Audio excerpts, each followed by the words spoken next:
Larry Kudlow, National Economic Council Director. Larry, great to see you. Good afternoon.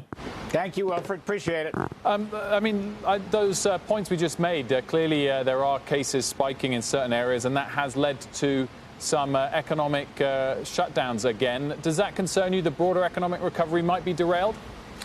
Well, no, not at the moment. Although I will say we are scouring the numbers as best we can, but we're looking at them very, very closely to see. I just want to say that, those states who are pausing or slowing down are absolutely doing the right thing. We understand that. Absolutely. And more generally speaking, I think, as our Health Secretary Alex Azar said yesterday on air, this is a time where we've got to go back to basics, remember the guidelines, remember the notion of personal responsibility.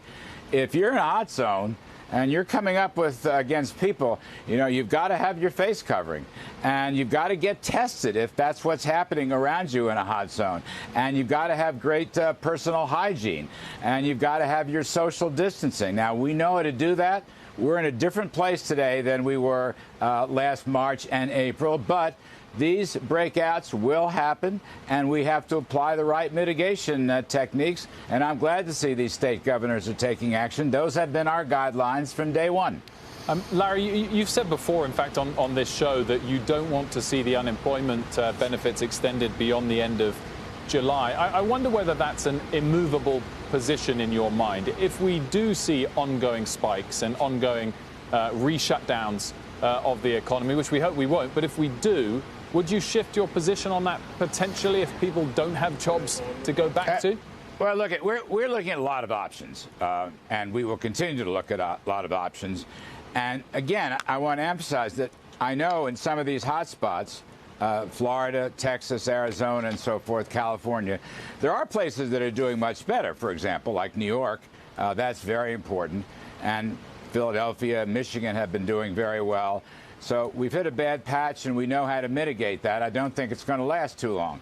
But having said all that, Wilfred, our main goal, hopefully, is to get people to get reemployed. Reemployment is absolutely essential. And we want to give them perhaps a boost, a benefit for reemployment, and we want them to come back to work. We've had so many anecdotal, I can't begin to tell you how many businesses, large and small, have gotten in touch with us, directly or indirectly, saying how hard it is to rehire if we keep the $600 federal plus up. So we're going to try to help that with the reemployment. We haven't come down yet. It's non-decisional or pre-decisional.